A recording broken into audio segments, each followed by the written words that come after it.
75% of the oncologists surveyed said that if they had cancer, they would not choose to have chemotherapy because of its ineffectiveness and because of the extremely dangerous side effects.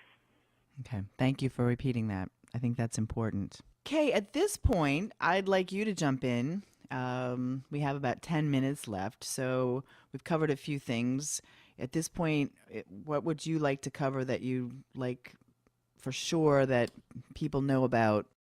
Well, I think that a good example to give people at this point is statin drugs, because Lipitor is the leading selling drug in the world. And, of course, the vast majority of it is in the United States. But And let's define that's for lowering cholesterol, correct? Yes, okay. That's correct, for lowering LDL level. So but this emphasis on lowering LDL, that does not actually prevent heart disease. Statins have never, ever been shown to prevent heart disease. And half the people who suffer a heart attack, men and women, actually have very reasonable cholesterol levels. So I want to use a quote here. This is from Dr. George Mann, who was the co-director of the Framingham Heart Study. That was the largest heart study ever done in North America. And when was that done? Pardon me? What year was that study done? Oh, that covered decades. Okay. That was started in the 1950s and went.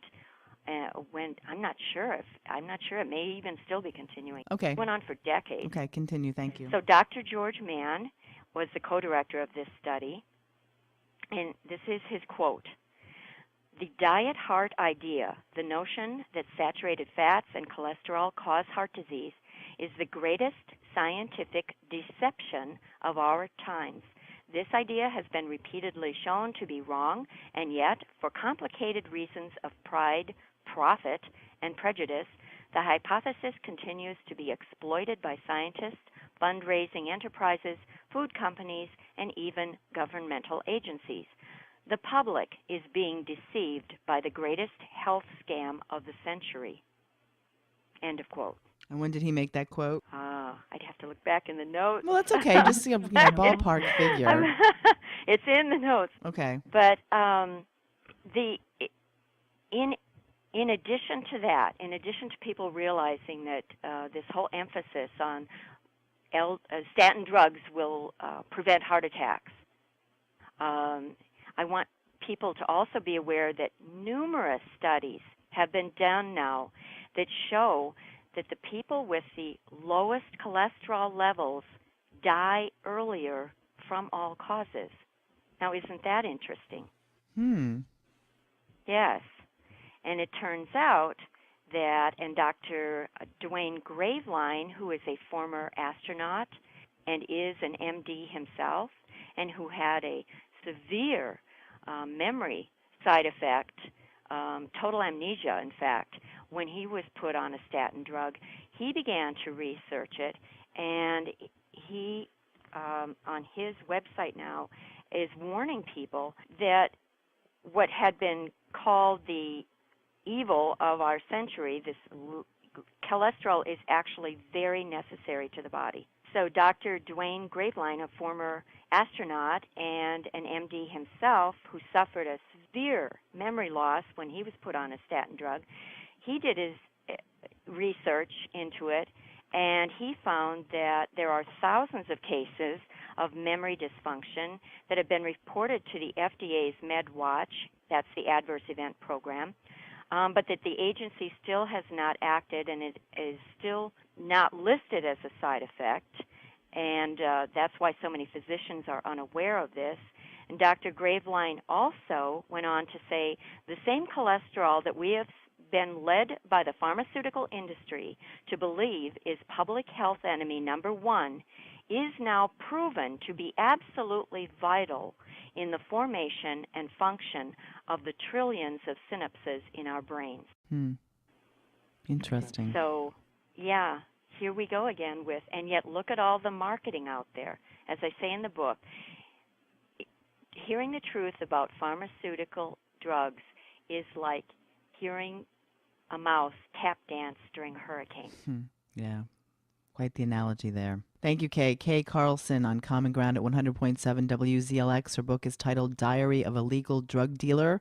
One Drug Rep Dares to Tell You the Truth. The website is diaryofalegalDrugDealer.com.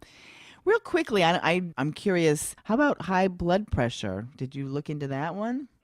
Well, only insofar as they are trying to treat people, healthy people, by saying that they have pre-hypertension, which is high blood pressure.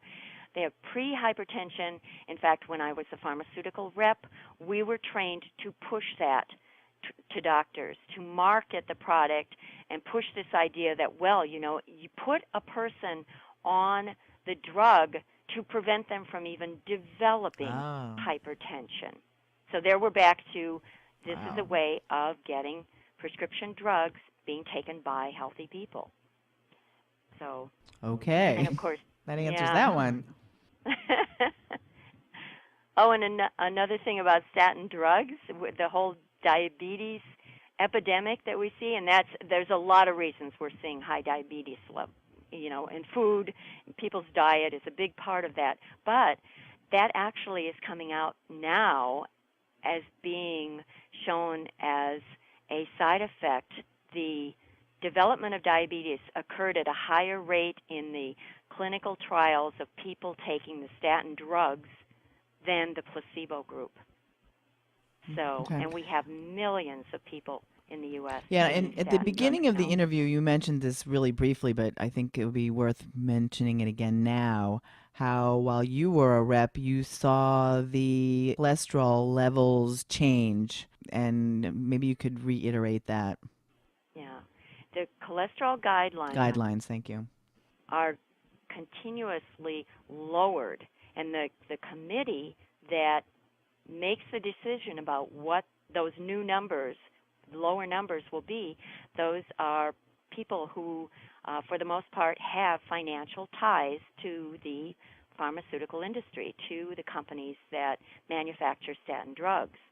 And all those lower guidelines are doing. The purpose of the lower guideline is to create a larger market for statin drugs. It's about money. It's not about health. Okay, thank you. I wanted you to mention that one again. At this point, what's your take? You've put this book together. What do you suggest? This machine has gotten very, very, very big. We're really affected by it. Do you have any recommendations? Oh, I recommend that people, first of all, truly look at what they're putting into their bodies. How well are they taking care of themselves? Because if they don't look after their health, their good health, they will be having to look after ill health. So they need to pay attention while they're healthy. And for those that think something is wrong, they seem to be unhealthy, learn to listen to your body. Find healthcare practitioners, and there's becoming more of them out there now. Find healthcare practitioners that aren't drug pushers. Find healthcare practitioners who look to using alternative methods, what we call alternative methods in this country. Look to healthcare practitioners who, if you walk into a reception room for a medical practice and it's full of pharmaceutical drug reps, my suggestion is leave. Go find someone else, because the research shows that physicians that take any sort of gifts from pharmaceutical companies will feel a reason they will feel like they need to write prescriptions. They write more prescriptions if they see drug reps, if they take gifts from doctors, if they get the free lunches, if they, go to become a speaker for them, if they're getting some sort of money, some sort of benefit from the pharmaceutical companies, they will write more prescriptions. That's what the research shows. So my suggestion is find the healthcare providers that don't get any financial gain from pharmaceutical companies. Find healthcare providers that go to alternative methods that look for root causes of poor health rather than the symptoms. All right, excellent. Great advice there. We only have a couple minutes left, and I'd like to just have you state this because I know this is one of the important parts of your book. And I have a question written down here about why you dedicated this book in the memory of all the children who have died. Oh, I dedicated the book in memory of all the children who have died because they are so vulnerable.